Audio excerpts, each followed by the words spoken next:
নমস্কাৰ বন্ধু বান্ধৱীসকল, আজি অনুষ্ঠিত হৈ যোৱা গ্ৰেজুৱেট লেভেলৰ সকলোখিনি প্ৰশ্ন উত্তৰ ইয়াত দিয়া নাই। জিকাৰ কিছুমান প্ৰশ্ন উত্তৰ দি দিছোঁ, বাকীখিনি আকৌ পৰৱৰ্তী পৰ্যায়ত দিম। মেথছখিনিও দিম আপোনালোকৰ বাবে, ইংৰাজীখিনিও দিয়া হ'ব, পৰ্যায়ক্ৰমে দি থাকিম সকলোখিনি। এতিয়া আজি ইয়াত কেইটামান কুৱেশ্যন দিছোঁ, ইয়াৰ ভিতৰত আপোনালোকৰ কিমানটা শুদ্ধ হ'ল। 35টা কুৱেশ্যনৰ জিকে এনচাৰ দিছোঁ, আপোনালোকে জনাবচোন বাৰু। আৰু যদি কিবা মোৰ ইয়াত উত্তৰ দিওঁতে ভুল হৈছে তেনেহ'লে আপোনালোকে শুদ্ধ উত্তৰটো কমেণ্টত জনাই দিব, কাৰণ মই মোৰ ফালৰ পৰা এইকেইটাই শুদ্ধ বুলি ভাবিয়ে দিছোঁ। ঠিক আছে, এতিয়া প্ৰথম চাই IPL 2023 ৰাজস্থান ৰয়েলৰ হোম গ্ৰাউণ্ড বুলি এটা প্ৰশ্ন আহিছিলে আৰু তাৰ উত্তৰটো হৈছে গুৱাহাটী। অধাতৱ লৱণ বুলি যিটো প্ৰশ্ন আহিছিলে সেই অধাতৱ লৱণটো হৈছে চূণশিল, কাৰণ চূণশিল হৈছে এটা ধাতৱীয় লৱণ। তাৰপিছত গোবী মৰুভূমি ক'ত অৱস্থিত, এনেকুৱা ধৰণৰ প্ৰশ্নটো যিটো আহিছিলে, যিহেতু আপোনালোকৰ ওচৰত পেপাৰখন আছেই গম পাবই, গতিকে তাৰ শুদ্ধ উত্তৰটো হ'ল চীন আৰু মংগোলিয়া।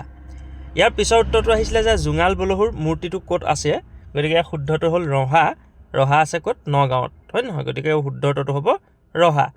2024 অসম বৈভৱ বঁটা কোনে পাইছিল, এইটো হৈছে ৰঞ্জন গগৈ।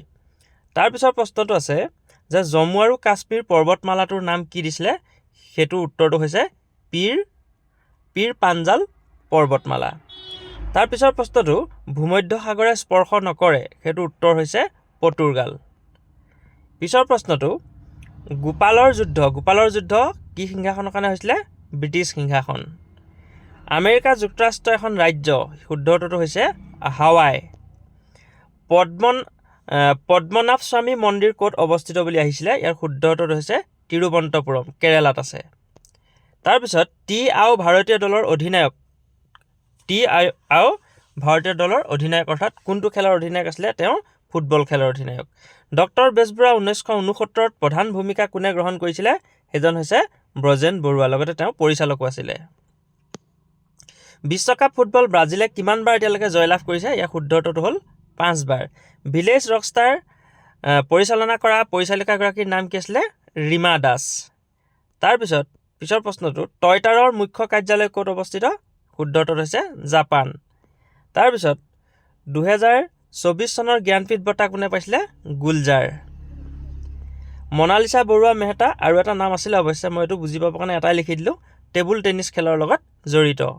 তাৰপিছত চাণক্যৰ ৰাজকীয় উপদেষ্টা কাৰ ৰাজকীয় উপদেষ্টা আছিলে, শুদ্ধ উত্তৰটো হৈছে কি, চন্দ্ৰগুপ্ত মৌৰ্য। ভাৰতৰ সংবিধানখনৰ ক্ষমতাৰ ধাৰণাটো ক'ৰ পৰা লোৱা হৈছে, কানাডাৰ পৰা। তাৰপিছত এটা প্ৰশ্ন আহিছিলে যে অসমৰ তাঁৰযুক্ত বাদ্যবিধৰ নাম, ইয়াৰ শুদ্ধ উত্তৰটো হৈছে টোকাৰী। উমানন্দ মন্দিৰটো ক'ত আছে বুলি আহিছিলে প্ৰশ্নটো, শুদ্ধ উত্তৰ হৈছে ভস্মাচল পাহাৰ। লন টেনিছ খেলুৱৈ নহয়, তলৰ কোনজন লন টেনিছ খেলুৱৈ নহয় বুলি সুধিছিল প্ৰশ্নটো, শুদ্ধ উত্তৰ হৈছে মহেশ ভূপতি। ভূমধ্য সাগৰ ক'ত অৱস্থিত সুধিছিলে, আৰু ইয়াৰ শুদ্ধ উত্তৰটো হৈছে এছিয়া আৰু ইউৰোপ। এইটো প্ৰশ্ন আগতো আহিয়ে থাকে, ধ্যান চান্দ কি খেলৰ সৈতে জড়িত, যাক হকীৰ যাদুকৰ বুলি কোৱা হয় তেওঁক আচলতে, গতিকে শুদ্ধ উত্তৰটো হ'ল হকী। কাণত পিন্ধা অসমীয়া গহনাবিধৰ নাম কি আহিছিলে, এইটো হৈছে থুৰিয়া। দাণ্ডিয়া ৰাস কোনখন ৰাজ্যৰ, এইটো হৈছে গুজৰাট। তাৰপিছত হকী দলৰ প্ৰতিষ্ঠাপক দল কোন আছিলে আমাৰ ভাৰতৰ, সেইটো কোনখন ৰাজ্য আছিলে, সেইটো হৈছে উৰিষ্যা। তাৰপিছত তলৰ কোনটো প্ৰত্যক্ষ কৰ বুলি সুধিছিলে, গতিকে সেইটো হৈছে কি, GST। নেক্সট আহিছিলে প্ৰাইড এণ্ড প্ৰিজুডিচ এই নামৰ গ্ৰন্থখন কোনে লিখিছিল, জেন অষ্টিন। IPL অনুষ্ঠিত নহয়, ক'ত IPL অনুষ্ঠিত নহয়, কেইখনমান ৰাজ্যৰ নাম দিছিলে, ইয়াৰ ভিতৰত পাটনাত নহয়, বিহাৰৰ পাটনাত নহয়। মধুশালা আৰু অগ্নিপথৰ বাবে জনাজাত, কোন জনাজাত, হৰিবংশ ৰায় বচ্চন। অসম জৈৱ শোধনাগাৰ কেঁচা সামগ্ৰীবিধ কি, সেইবিধ হৈছে বাঁহ।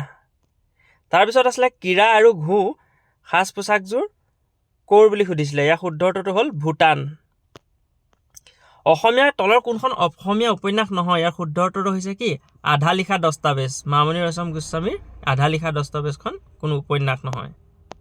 তাৰপিছত সাগৰ দেখিছা বুলি যিটো কবিতা আছিলে, সেইটো কোনে লিখিছিলে, দেৱকান্ত বৰুৱা। আৰু বাকীখিনি ভিডিঅ' আপোনালোকলৈ আগবঢ়াম, ধন্যবাদ।